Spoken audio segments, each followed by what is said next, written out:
mês de combate e prevenção ao HIV e AIDS, né? Esse assunto é muito importante.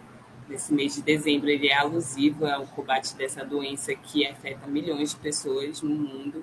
E, de acordo com o Ministério da Saúde, o Brasil registrou 40,8 mil casos de HIV e 35,2 mil casos de AIDS, né, foram notificados no Brasil por meio do SINAM, o Sistema de Informação de Agravos de Notificação. E ainda segundo esse documento, desde o primeiro caso informado em território nacional em 1980 até junho de 2022 já foram detectados 1.088.536 casos de AIDS.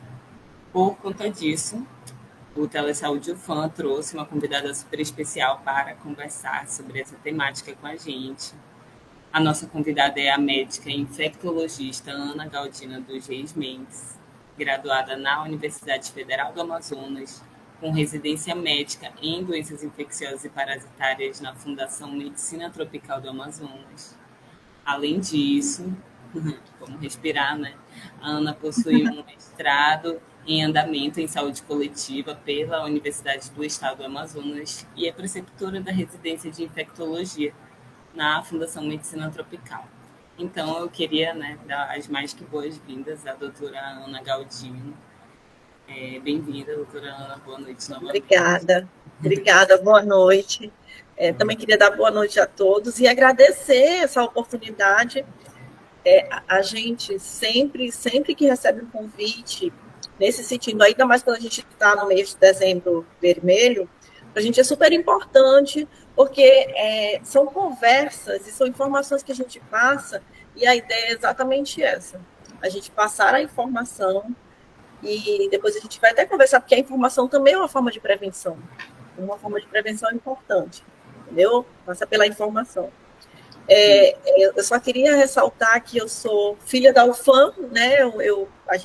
Quando a gente sai da UFAM, a gente sempre leva a UFAM no coração, e que atualmente eu sou uma sanitarista em formação, estou lá no programa de pós-graduação da UEA, então eu não posso deixar de falar, senão meu orientador, que é o coordenador do programa, o doutor André, vai falar assim, mas nem citou a gente, então está ali, André, citei, eu sou sanitarista em formação lá no programa de pós-graduação da UEA. E aí acaba que está tudo junto, né? O infecto, ele caminha ali por todas essas áreas, e sem isso a gente não é completo. Então, a gente está aqui exatamente para ter uma conversa bem legal sobre o dezembro vermelho. Porque nada como uma sanitarista fazendo promoção de saúde para a gente aqui hoje, né, gente? Então, para dar início ao nosso bate-papo, vamos começar, né, com uma pergunta introdutória. Doutora, né, o que é o HIV? O que é a AIDS? É a mesma coisa? Muito legal isso. O que acontece? Ainda se tem essa dúvida aí, por incrível que pareça, as pessoas ainda confundem as situações. Então, vamos falar, o que HIV e AIDS são a mesma coisa? Não. As situações são diferentes. O que é o HIV? O HIV é o vírus da imunodeficiência humana. Ele é um vírus que ele vai entrar no corpo humano, e especificamente numa única... Eu sempre falo assim, olha, ele vai entrar numa célula, ele tem uma fechadura e que ele só vai encontrar... Ele tem uma chave que só a fechadura dele está lá no linfócito CD4. Ele vai entrar nessa célula, a gente vai pensar que o linfócito... Imagina um exército. O exército ele tem as várias graduações de defesa. Então, o nosso sistema imunológico, vamos pensar ele como um exército. E esse linfócito, essa célula que o HIV entra, é exatamente o nosso soldado. Ele entra lá no nosso soldado e começa a destruir esse soldado. Então, em relação ao sistema imunológico, eu tenho outras células, mas o meu soldado está sendo destruído ao longo do tempo com a infecção do HIV. Essa destruição leva a uma situação em que a imunidade fica muito baixa. Eu vou lá dosar essa quantidade de soldado, que tem que ser ali entre 900 e 1.200, 900 e 1.200, e está lá 200. Quando eu tenho esse valor, esse CD4, esse soldado menor que 200, eu tenho AIDS doença. Por quê? A imunidade está tão baixa que você pode pegar várias doenças que normalmente não pegaria. Então, o que é HIV? HIV é o vírus da imunodeficiência. E hoje a gente tem situações em que as pessoas convivem com o vírus. A pessoa ela tem o vírus e não necessariamente ela tem a doença. Há um caminho muito longo. E nem todo mundo que tem o vírus vai ter a doença, porque diagnosticando precocemente, iniciando a medicação, você vai controlar esse vírus, vai viver sua vida normal e não necessariamente vai ter AIDS. Isso é uma coisa muito importante, porque muitas vezes, diante do diagnóstico, a pessoa fala logo, então quer dizer que eu vou ter AIDS, ou eu estou com AIDS. E não necessariamente. Então, a situação é diferente. Ter o vírus HIV não significa ter a doença AIDS. Mas, para isso, o que é importante? Diagnóstico precoce e tratamento. Então, é sempre bom a gente frisar essas situações. Só falar uma coisa também, é que antes, quando a gente falava em AIDS, era quase uma situação sem volta. A gente já teve esse cenário que quando a gente falava assim, olha, tem AIDS, era uma situação, um caminho sem volta, a gente não tinha muita opção de tratamento, a gente não conseguia fazer muito pelo nosso paciente, e hoje a situação mudou. Então, quando a gente tem uma situação em que o paciente chega, ele tem AIDS, a gente consegue também tratar essa situação, negativar essa carga viral. Óbvio que a gente vai precisar ter um cuidado maior com esse paciente, mas eu falo assim, a gente consegue tirar ele desse quadro de AIDS para um quadro de pessoa vivendo com HIV. Tudo por causa do arsenal terapêutico. Mas também passa pela adesão, pela disciplina, né? Mas porque até hoje ainda se pergunta assim, então tem AIDS, então a pessoa está tão impactada e fala assim, não, doutor, então acabou, não tem mais caminho, não tem mais volta. E não é isso. A gente tem sim tratamento, a gente tem um arsenal terapêutico, as ferramentas que a gente consegue tirar dessa situação e deixar a pessoa como vivendo com HIV, negativa aquele vírus e negativa do exame, né? Depois a gente vai falar de cura ainda. Mas a gente consegue tirar dessa situação de AIDS, que, assim, para mim, enquanto infectologista, eu não sou novinha, mas também, vamos lá. Eu vi situações em que era realmente muito frustrante, que a gente queria tratar, as pessoas queriam se tratar, mas infelizmente a gente não tinha um arsenal terapêutico. E hoje a gente tem no SUS, o nosso programa é exemplo, e a gente tem aí, e a gente consegue garantir tratamento para todo mundo. Nossa, é muito importante, né, essa fala sobre a evolução da tecnologia para lidar com esse vírus, né? Muito já mudou. É importante que as pessoas entendam, né, que hoje a gente tem uma mandala, né, inclusive de opções de prevenção, por exemplo. Então, assim, é muito importante a gente entender que esse estigma que esse vírus e essa doença carregam, eles são frutos de muitas vezes muitos preconceitos, né?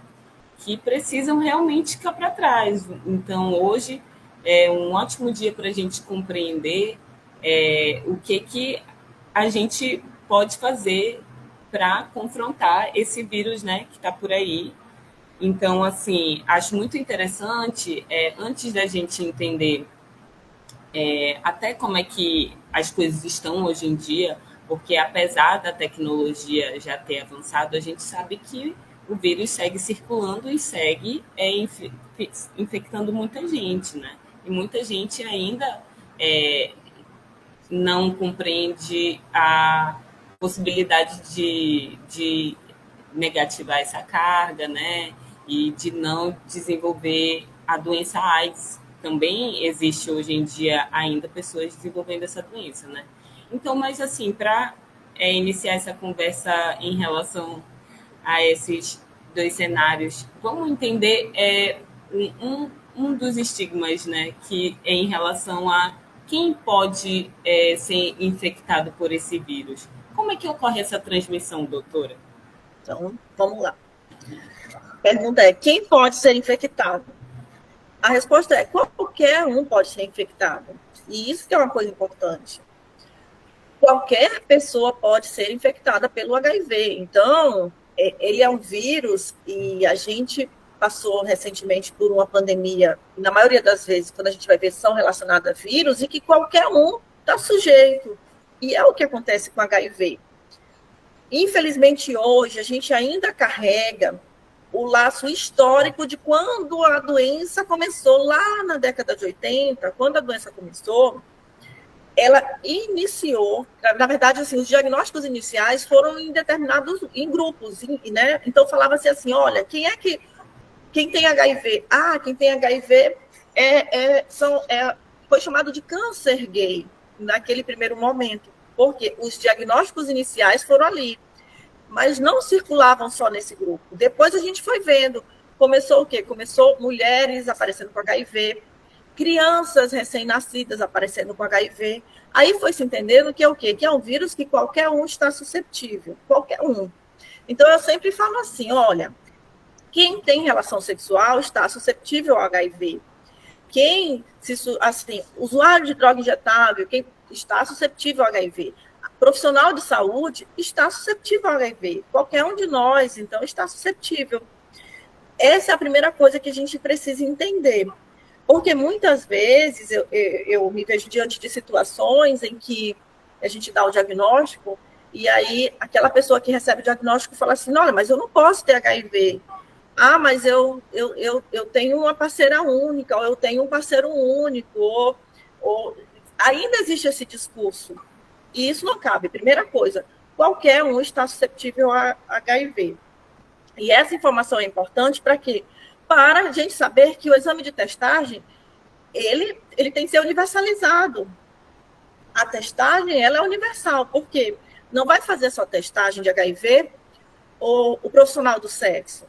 Não vai fazer só testagem de HIV o homem gay. Não vai fazer só a testagem de HIV não, mas olha só, foi uma transa ocasional sem camisinha, então acho que por causa daquela transa ocasional sem camisinha, não, todo mundo tem que fazer a testagem de HIV. E uma das coisas que a gente leva é que aqueles exames que a gente faz de rotina, de prevenção de saúde, ali tem que estar a testagem de HIV para todo mundo, tá? E, então, a primeira coisa, eu sempre falo o seguinte, quem transa pode ter HIV. Primeira coisa daí. E a gente precisa também lembrar que ainda existe a transmissão vertical. A transmissão vertical ainda existe no Brasil. A gente tem algumas cidades, a gente tem alguns modelos que já conseguiram eliminar e negativar essa transmissão por conta da qualidade de pré-natal. Mas isso é exceção no Brasil. A grande maioria do Brasil, a gente vê pelo último boletim, que tem sim a transmissão vertical. Então, ainda há a transmissão da mãe para o bebê durante a gravidez, quando essa mãe não é acompanhada adequadamente no pré-natal. Lembrando que a mãe diagnosticada, ao tomar o remédio e as medidas sendo feitas corretamente, a gente barra essa transmissão, tá? Então, também é um estigma que a gente tem que falar assim, a mulher com HIV sempre vai passar para o bebê? Não, negativo. Isso é um estigma que a gente também precisa falar e trabalhar, porque tem situações que a mulher, ela fala assim, poxa, mas eu quero ser mãe. E hoje ela tem o direito de gestar. Hoje ela tem todo o direito de gestar. Então, isso também é um estigma importante. E a gente ainda tem alguns locais, alto índices entre usuários de drogas injetáveis. Por isso que a gente tem que falar em redução de danos. Quando a gente fala em redução de danos, o que é? Conversar com as autoridades sobre esse grupo, já que a gente tem a transmissão em usuários de drogas injetáveis, usuários pelo cachimbo ou quando machuca o nariz, não é? Aquele canudinho que machuca o nariz, uma forma é a gente diminuir danos, ofertando para esse usuário meios seguros. A gente tem que entender que ele vai usar droga. Então, a redução de danos é eu ofertar meios seguros. E isso não é estímulo à drogadição, é uma coisa importante para a gente falar, que a gente não está estimulando ninguém. É uma ferramenta de proteção. Pela literatura, também há a transmissão pela transfusão e pela hemofilia, mas hoje os hemocentros, eles têm uma segurança transfusional muito grande. Os exames de triagem em relação ao HIV, eles detectam o HIV hoje, não pela sorologia, pelo PCR viral, pela identificação do vírus. Então, aquela pessoa que entrou em contato com HIV, a partir de 48 horas, os bancos de sangue já detectam. Então, nossos últimos dados em relação à transmissão por transfusão e hemofilia realmente está próximo de zero, tá bom? Então, isso é importante a gente falar, que é para a gente frisar isso, essa questão da segurança transfusional, porque na literatura também diz que é um grupo suscetível. Com certeza. Poxa, é isso, né? Entendemos aí todas as formas de transmissão do vírus HIV. É muito interessante isso que tu trouxe sobre a testagem, né, para o HIV como um exame de rotina, afinal, todos que fazem relação sexual podem estar susceptíveis. E aí eu queria só que tu comentasse sobre a janela imunológica, né? Tá. Porque pode ser que não apareça no exame. Então Exato. É ideal fazer. Muito interessante. Por quê? Olha só. Eu falei agorinha que os bancos de sangue, eles fazem a testagem do PCR, eles identificam o vírus que está circulando. Mas isso não é a realidade quando a gente vai fazer a testagem para o exame de HIV. Porque a gente detecta o anticorpo que a gente produziu. Como é que funciona? Eu entrei em contato com o vírus, aí um soldado meu vai lá e vai identificar esse vírus e começa a se reproduzir. Esse meu soldado, o nome disso é um anticorpo. Existe uma janela, existe um tempo para isso acontecer. Então, ao entrar em contato com o vírus, eu tenho o que eu chamo de janela imunológica, que demora ali de 60 a 90 dias. Então, hoje, os métodos mais modernos, a partir de 60 dias eu já consigo uma taxa de detecção. Então, essa janela imunológica é importante para entender por quê. Se ocorrer um evento, eu falei do contato, vamos falar no contato sexual ocasional, sem preservativo, que qualquer um está suscetível a isso, um contato ocasional. Aí você faz essa testagem de imediato. Esse exame dá negativo. Esse exame precisa ser repetido com 90 dias. Por quê? Porque é o tempo de eu produzir o anticorpo para que ele seja detectado. Então, quando a gente fala assim, as pessoas falam, mas eu fiz o exame e estava negativo. Mas eu falo, vamos repetir? Por quê? Porque existe essa janela imunológica. Então, isso é uma questão laboratorial que depende do seu corpo. É o seu corpo que vai produzir o anticorpo. E o exame, ele detecta esse anticorpo que você produziu. Então, isso é muito importante, que as pessoas ainda confundem. As pessoas têm o contato sexual de risco, e aí fazem a testagem e falam, não, olha, tá tranquilo, tá aqui, eu fiz a testagem, tá negativo, então é vida que segue. E não é assim. Esse exame ele precisa ser repetido preferencialmente ali por 90 dias. Perfeito, doutora Ana. É sobre isso. Vamos ficar de olho aí nas nossas janelas. Super importante. Sempre o exame.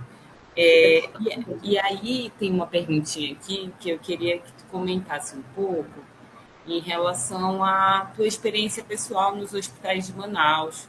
Como tem sido assim, a quantidade de casos? Tu achas que a gente está precisando dar uma reforçada? Existem muitos casos de AIDS, né, a doença desenvolvida. E aí, a partir dessa tua experiência pessoal, eu queria que tu comentasse também quais seriam os sinais e sintomas que as pessoas precisam estar atentas, né, em caso de que não houve nenhuma oportunidade de fazer o exame, né, não houve o tratamento. Aí, quando puderes comentar também em relação a isso, acho que... Então, olha, por incrível que pareça, que coincidência, ontem à noite eu estava de plantão. Eu faço plantão no pronto-socorro João Lúcio, que é um grande pronto-socorro aqui, e eu faço sala de reanimação nesse pronto-socorro. E ontem eu passei, vai falar assim, olha, foi realmente, não foi, parece que eu marquei de acontecer, mas não foi. Chegou no meu plantão à noite, uma paciente, uma senhora em torno de 65 anos, ela chegou em parada, mal súbito, a família trouxe rapidamente, a gente iniciou as manobras e reanimou a paciente, e aí começou todos aqueles cuidados que a gente precisa num paciente pós-parada, né? E aí foi conversar com a família. Quando a gente foi conversar com a família, a filha me falou, doutora, ela é diabética, tem pressão alta, tem tudo, mas ela tem uma situação que eu não estou autorizada a falar. Eu falei, poxa, mas eu preciso saber toda a história de saúde dela. Aí ela resolveu me falar, falou, olha, doutora, ela está em tratamento para HIV, ela toma esse remédio, ela tinha tirado todas as etiquetas. Ela falou, não sei o nome do remédio, mas está aqui o remédio, a gente acaba identificando o que é. E aí, por que eu achei interessante trazer isso? Primeira coisa, o paciente que está, a pessoa que convive com HIV, que está tratando o HIV, a gente profissional de saúde vai lidar com eles em todas as situações. Em todas as situações a gente vai lidar com ele. É um estigma também que a gente tem que tirar. Porque muitas vezes aqui a gente fala assim, paciente com HIV está no tropical. Ele tem que ir para o tropical. E não é isso. Hoje, ele convive com HIV. Hoje é uma doença crônica, sim, é uma doença infecciosa crônica. Vai tomar sua medicação, vai negativar a carga viral e outras situações vão acontecer. Ele pode se acidentar, e isso é uma coisa importante. Mas por que eu trouxe? Porque ainda assim, para a gente ver a questão do estigma, quer dizer, ela fala, ela tem diabetes, ela tem pressão alta, mas ela tem uma situação que eu não posso falar, mesmo com o profissional de saúde, eles ainda têm essa barreira. E aí, o que acontece? Eu peguei alguns dados aqui de Manaus. O meu mestrado, inclusive, também é na área de HIV, é HIV em jovens, e eu estou com os dados muito, muito, muito fresquinhos para a gente ver o quão, eu diria assim, assustador é a situação do Amazonas. A gente tem uma taxa de detecção de gestante, aqui, o último boletim que saiu, então são o ano de 2022, que é consolidado em 2023. A média do Brasil, a taxa de detecção em gestante, que é por 1.000 nascidos vivos, a média do Brasil é 3,1. A média de Manaus é 7. Então, em relação aos estados, a gente é o 4º estado em detecção em gestante. Começa daí. A nossa taxa na população geral de detecção de AIDS por 100 mil habitantes, a média do Brasil é 17,1. A nossa média do Amazonas, a detecção a cada 100 mil habitantes, a média do Amazonas é 35. E a média de Manaus é 50 casos por 100 mil habitantes. Nesse indicador, nós somos o 2º estado do Brasil. A gente só está perdendo para o estado do Pará. Então, quando você vê que a média do Brasil é 17 por 100 mil habitantes e a nossa média é 50, a gente vê que a gente não está bem. E que a gente tem um problema aqui no estado do Amazonas e que a gente tem que se perguntar por que a gente não está fazendo o nosso dever de casa, por que a nossa taxa está tão alta. E o Amazonas já tem mais ou menos, ali tem em torno de 5 anos que a gente encabeça esses indicadores. A gente fica ali, 1º, 2º, 3º, e agora a nossa taxa em gestante também aumentou. Óbvio que a questão da taxa em gestante vai ser algo, se está circulando na população geral, inevitavelmente vai aparecer na gestante. Então, esse é a nossa situação. E aí, no ano de 2022, a gente teve de casos novos, notificação de casos novos, 2.058 casos novos aqui no Amazonas. É um quantitativo muito alto, tá?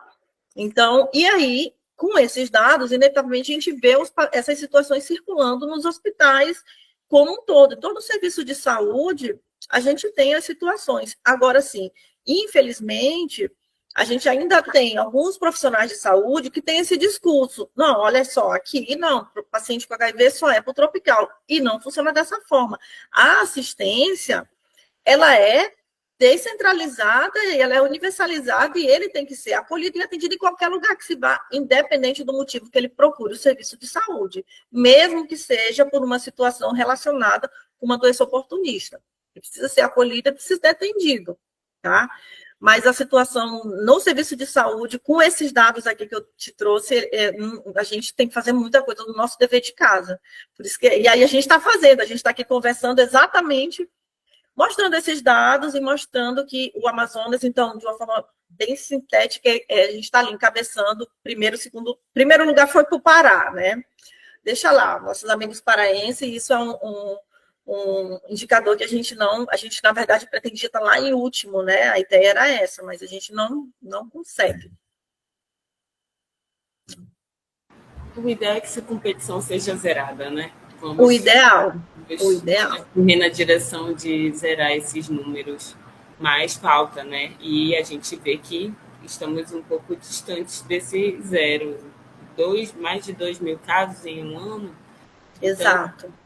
Então, volto a te perguntar, o que a pessoa precisa notar de sinal e sintoma, de repente, para desconfiar que ela pode ter, né, desenvolvido a doença que o vírus pode causar, que é a AIDS?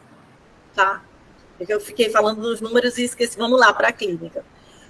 Em que momento você vai falar assim, opa, peraí, alguma coisa não está certa, é melhor realmente buscar uma ajuda? A gente ainda tem os sinais e sintomas clássicos, inclusive que são definidores de doença, a AIDS. E quais são esses sinais?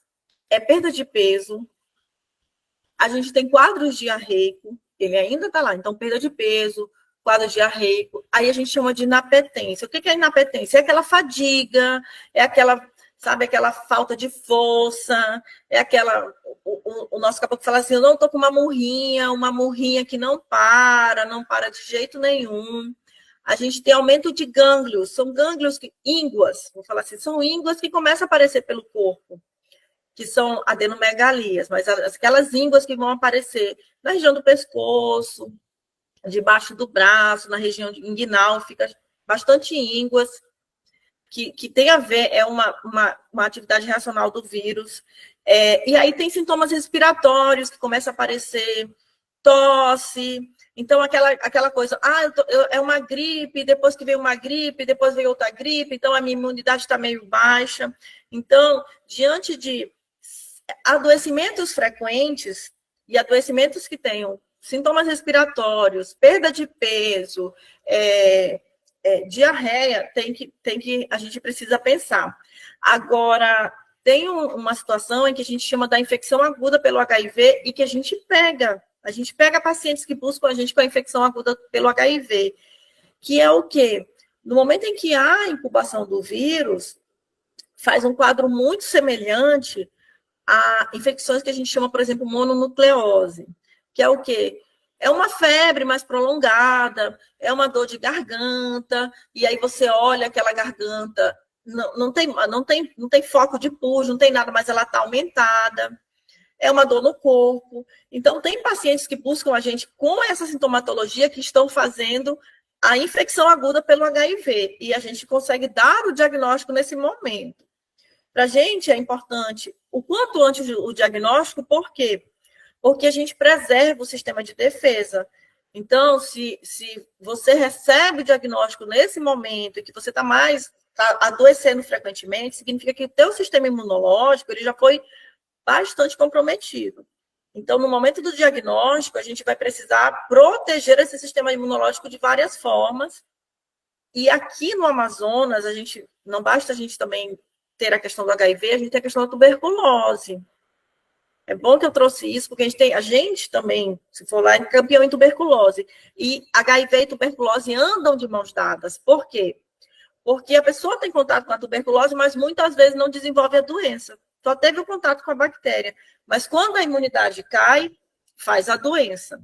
Então, por exemplo, vou dar o exemplo da tuberculose. É mandatório testar todo caso diagnosticado com tuberculose, é mandatório testar o HIV, porque ali, sabe, tem essa questão, a tuberculose apareceu, a imunidade está baixa, então vamos olhar por que essa imunidade está baixa. Então, diante de... Muitas vezes a pessoa chega falando assim, não, minha imunidade está baixa, eu estou adoecendo muito, esses frequentes adoecimentos. Tem que buscar a testagem e esses sintomas clássicos, que ainda valem, sim. Poxa, doutora, é muito importante, né, ter isso em mente. Sintomas clássicos, incubação, né, doença aguda, isso. E essa coisa da tuberculose, né? Acho que são 3 pontos dessa resposta que legal para todo mundo não esquecer. Agora, e como é que a gente pode prevenir, né? Vamos falar da mandala, doutora? Manda ver aí pra gente. Eu vou falar uma coisa. Eu acho que a infecta e a sanitarista é a parte que eu mais gosto de falar. Quando chega assim, prevenção, chega o meu olhinho brilha, porque é o que a gente quer, entendeu? O que a gente quer é que seja instituído exatamente isso, a prevenção, para que não chegue na questão da doença. E se chegar na questão da doença, que o diagnóstico seja precoce. Mas vamos lá, hoje, eu vou voltar lá para quando a coisa começou. Quando a coisa começou, o que se falava é o seguinte: use camisinha, pronto. Não existe. Como se prevenir HIV? Use camisinha, pronto, e acabou, e o assunto era esse. Não existia outro método, não existia outra ferramenta. E ainda bem que a gente evoluiu na questão da prevenção. Por quê? A gente entendeu que, sim, o preservativo é uma ferramenta de proteção importante, não só do HIV, contra várias ISTs, o preservativo. E a gente evoluiu também para uma forma importante que a gente, às vezes, quando fala em preservativo, foca muito no preservativo masculino, mas existe o preservativo feminino também. Então, o preservativo, sim, é uma ferramenta, ainda é um pilar importante da prevenção. Só que hoje a gente fala muito da mandala de prevenção. A mandala, realmente, é o círculo e tem vários pontinhos ali que são para a gente seguir nessa questão de prevenção. E que cada ponto tem um significado. Então, prevenção, preservativo, está lá, tanto o preservativo masculino quanto o preservativo feminino.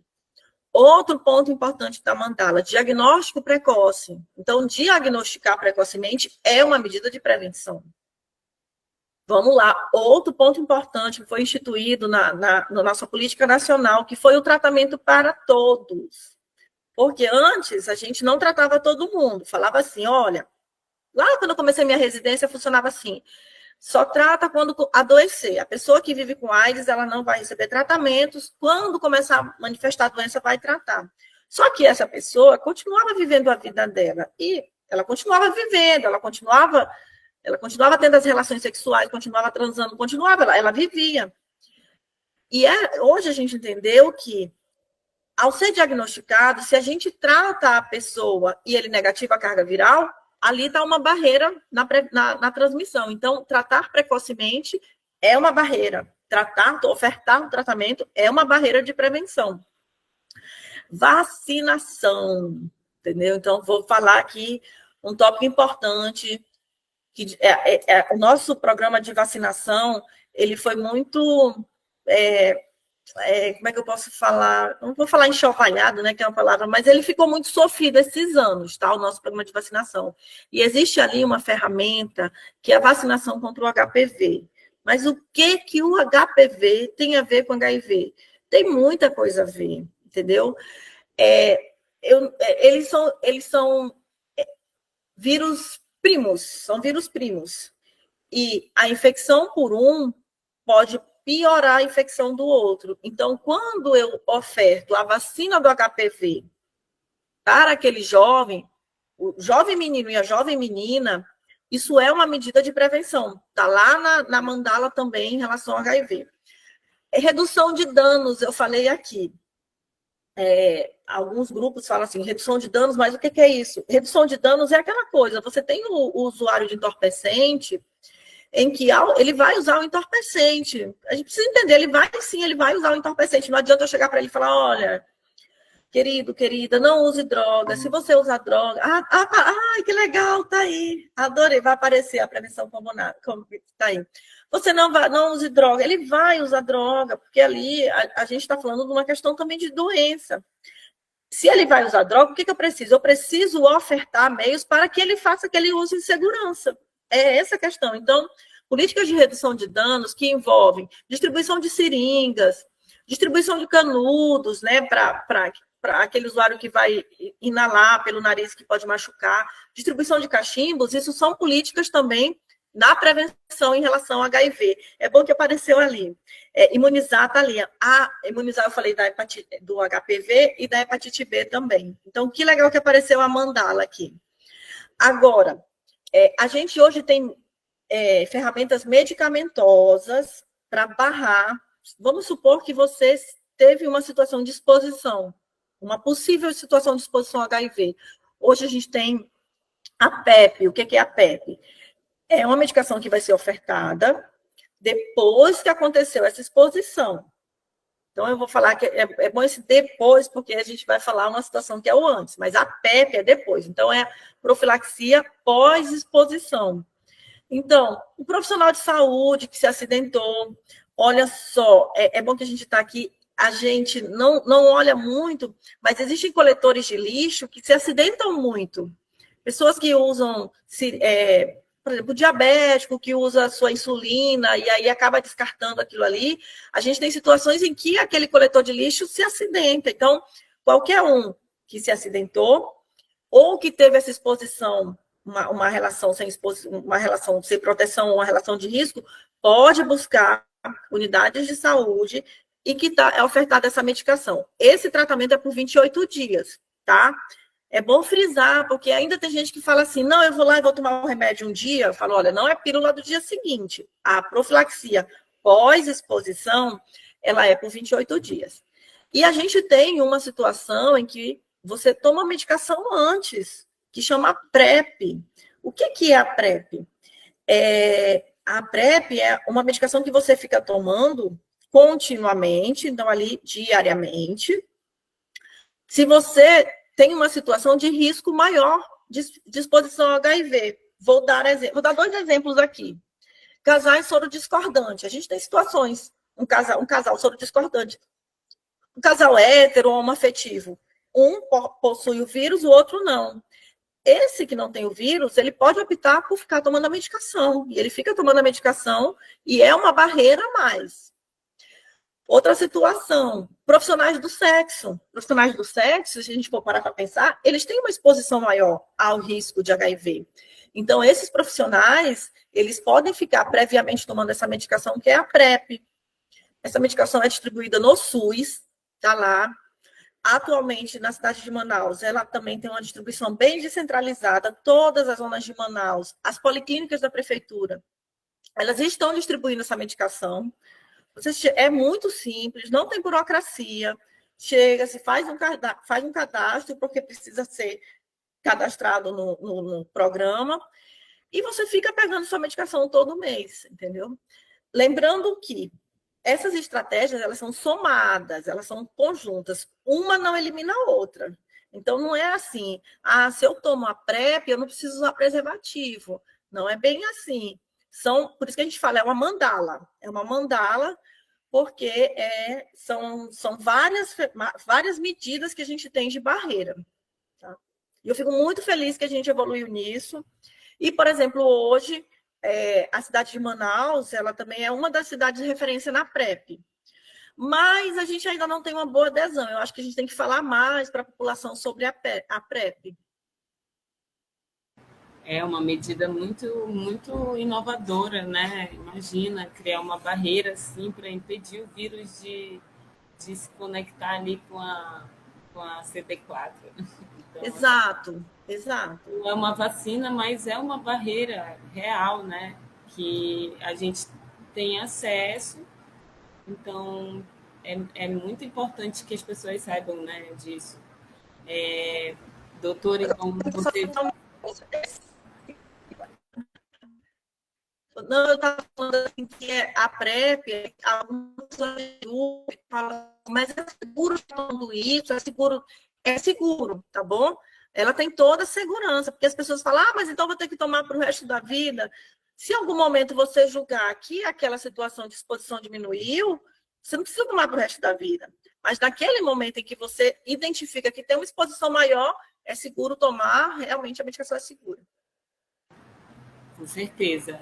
Eu acho que é esse o pensamento da mandala, né? Somar atividades de prevenção. Eu uso camisinha sim, eu faço redução de danos sim, eu faço imunização de hepatite HPV. HPV. Então, assim, conhecer todas as possibilidades e saber que uma não anula a outra, como você bem disse. A gente tem uma perguntinha, acho que chegou a hora das perguntinhas, né? Uma perguntinha que chegou, doutora Ana, foi: qual a sugestão para informar as gestantes no pré-natal? Eu não sei se é informar sobre o vírus ou informar uma testagem positiva, mas acho que a gente pode abrir as duas respostas. Tá. Então, vamos falar das duas situações em relação à gestante. Durante o pré-natal, a gestante ela vai ser testada em 3 momentos, no primeiro, no segundo e no terceiro trimestre. Uma das coisas que a gente fala, e aí é importante a gente trazer isso aqui, é o seguinte: quando a gente vê a gestante, a gente fala assim, ela está grávida, fez a testagem no primeiro trimestre, pronto, está aqui, está negativo. Só que a gente precisa entender que essa mulher, a vida sexual dela vai continuar. Não é por causa da gravidez que a vida sexual dela não vai continuar. Então, a primeira coisa, é super importante a gente entender que se essa grávida continua transando, ela continua tendo a vida sexual dela, ela precisa sim ser testada no segundo trimestre e no terceiro trimestre. Então, a cada 90 dias, a gente precisa fazer a testagem dela. Tá? Então, o pré-natal hoje, a Política Nacional de Pré-natal já instituiu a testagem de HIV nos três trimestres, tá? Primeiro, segundo e terceiro trimestre. Já faz parte já do protocolo ali do pré-natal. Então, essa gestante que está fazendo o acompanhamento pré-natal, ela vai ser testada nesses 3 momentos. A outra pergunta era sobre a questão do diagnóstico, né? O diagnóstico da gestante. E aí, o diagnóstico da gestante, ele pode vir nesses 3 momentos. Primeiro, segundo ou terceiro trimestre.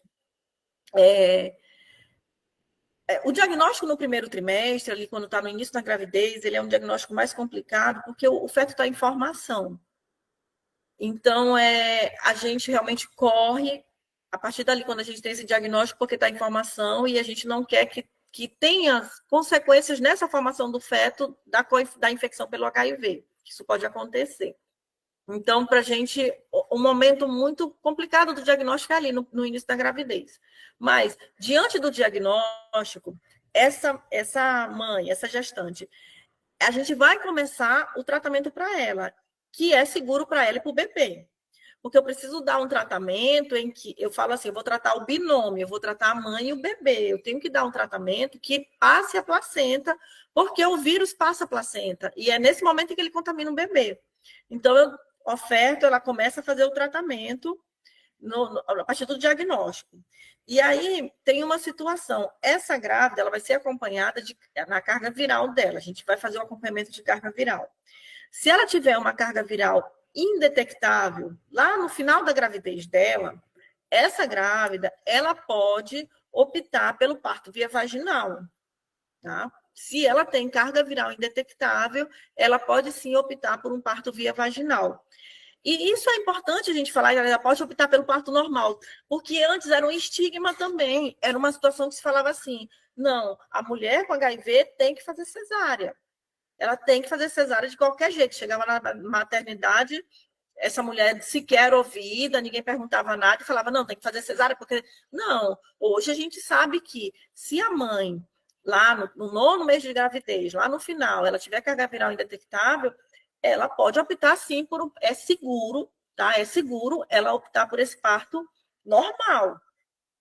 E também é uma das coisas legais que hoje existe. Mas esse bebê, de qualquer forma, ao nascer, ele tem que fazer uma medicação que a gente chama de uma dose de AZT, ele tem que receber, e por 28 dias ele vai receber uma medicação também, que é um bebê exposto. Então, ele vai sim tomar um remédio por 28 dias, por conta da exposição, que a gente chama de bebê exposto, e pronto, aí depois ele fica só em acompanhamento. Com todas essas medidas, realmente a taxa de transmissão, a gente na medicina não fala zero, né? Mas ela fica muito próxima a zero. É bem seguro mesmo. Não sei se eu expliquei. Eu acho que ele explicou muito bem, doutora. Eu acho que sobre informar a gestante no pré-natal são todas essas informações possíveis, né? Em relação a possíveis transmissões, testes, né? Que ela vai fazer. A primeira consulta do pré-natal já solicita esse teste, né? Isso. E aí tu falou uma coisa que eu acho que é perfeita para a gente ir fechando a live, que é a carga viral indetectável, né? Uma vez que a pessoa recebeu o diagnóstico, ela vai passar por um tratamento, né? E esse tratamento, depois de um tempo, te leva a diminuir a quantidade de vírus no corpo? Como é que funciona isso, doutora? Exatamente. Qual é a ideia da medicação? Eu falo, tá tomando o remédio. Tá tomando o remédio para quê? O vírus, a gente falou que ele entrou lá no linfócito, ele entra no linfócito e fica se dividindo. Hoje, eu tenho a medicação que vai impedir que ele entre no linfócito. Então, ele não vai conseguir entrar. E uma outra medicação que, se ele entrar lá dentro, ele vai ser destruído. Então, a partir do momento que você inicia a medicação, ao longo ali do tempo, não vai ter vírus circulando na corrente sanguínea. Ah, então eu eliminei o vírus? Não. Não eliminou, porque a gente diz que ele se esconde, o vírus HIV, ele realmente se esconde em locais que a gente chama de santuários, que são locais que a medicação não consegue chegar. Então, ele fica ali, escondidinho. Ele se esconde atrás do olho, que chama no humor aquoso, ele se esconde no tecido cerebral e fica lá escondidinho. Mas, na corrente sanguínea, ele não está circulando.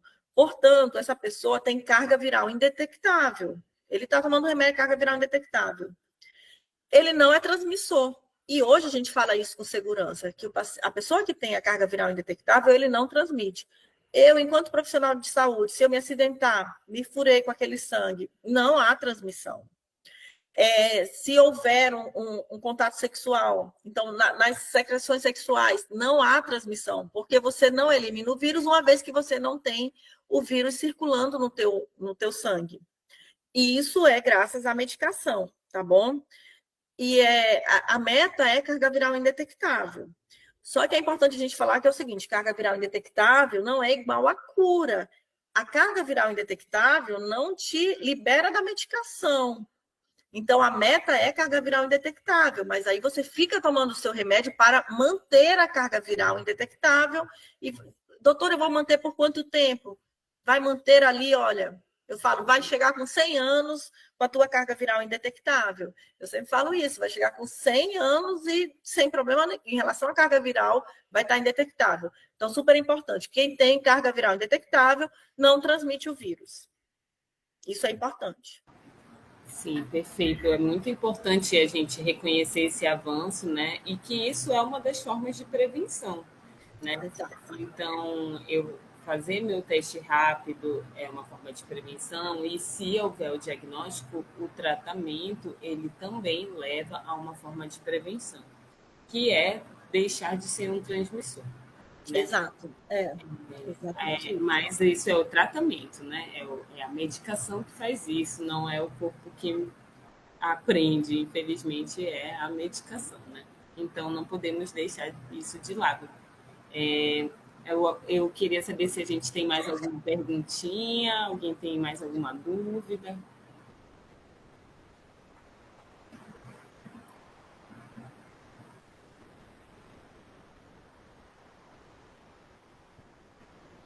Se não, eu acho que vai dando uma horinha, né, de transmissão e aí a gente Foi vai. super rápido, gente, foi muito rápido. A gente se empolga e o negócio vai rapidinho, olha. É um assunto denso, né? Mas eu acho que vale uma mensagem final, doutora? Você gostaria de deixar para a gente? Vale sim. Vai lá eu falar como sanitarista. É super importante a gente entender, eu trouxe alguns números, é bastante a gente falar de números, mas a gente entender que o vírus está circulando. O vírus ele está circulando entre a gente. O vírus ele não escolhe sexo, é mais homem ou mulher, ele não escolhe gênero, ele não escolhe cor, então qualquer um de nós está susceptível. Então a primeira coisa é a gente entender que eu sou susceptível, primeira coisa, eu sou suscetível a ter HIV. Espera se eu sou suscetível, minha testagem está em dia? Então, vamos lá. Muitas vezes a gente vai lá, vai atrás do check-up. Não, eu vim aqui fazer o check-up e a gente olha com certo, mas por que eu tenho que fazer o exame de HIV? Primeira coisa, então todos nós somos susceptíveis a ter HIV, é importante ter essa visão, porque é importante a testagem. E diante de um diagnóstico, as medicações estão aí, vale a disciplina, vale a adesão, e eu sempre falo, com o tratamento, a negativação da carga viral, a vida vai seguir, com a sua adesão, a vida vai seguir, e os planos vão continuar. Exatamente isso. Os planos, como o plano de todo mundo, vai continuar. Perfeito, doutora. E lembrando uma fala sua, né? Estão aí descentralizadas, tanto os testes quanto os tratamentos? Sim, tanto, hoje está descentralizado nas policlínicas da prefeitura as testagens, o tratamento específico. Então, a gente tem as policlínicas dos distritos, elas têm o infectologista fazendo o acompanhamento dessas pessoas diagnosticadas, e essas mesmas policlínicas também liberam tanto as medicações de pós-exposição, a PEP, aquela pessoa que teve um acidente ou alguma exposição, quanto as medicações de pré-exposição. Está tudo descentralizado, está tudo distribuído pelo SUS adequadamente. Então, você vai lá próximo da sua casa, chega na UBS, que a UBS vai referenciar para a unidade ali pertinho de você. Então, acho que é isso, né, doutora? Muito obrigada por essa mensagem final. Eu espero que todo mundo aqui tenha compreendido e a live vai ficar salva, então vamos poder rever todas essas informações novamente. Um Feliz Natal. Vamos pegar esse período, desejar Feliz Natal, entendeu? É um período a gente pensa um pouquinho mais, né? Então, eu falo assim, é um período de planos, então vamos lá manter nossos planos. De qualquer forma, de qualquer barreira que esteja aí, a gente está aí para superar essa barreira. A questão é a gente identificar a barreira, e qualquer barreira é superada, né? Tem jeito para tudo, entendeu? Tem solução, exato. Tem solução, então vamos cuidar da nossa saúde para poder a gente fazer esses planos acontecerem, né? Com os 3 anos, a vida está só começando. Muito obrigada, doutora. Gente, eu que agradeço. Eu amei, viu? Adorei mesmo. Adorei também. Muito obrigada. Obrigada, Telesaúde UFAM.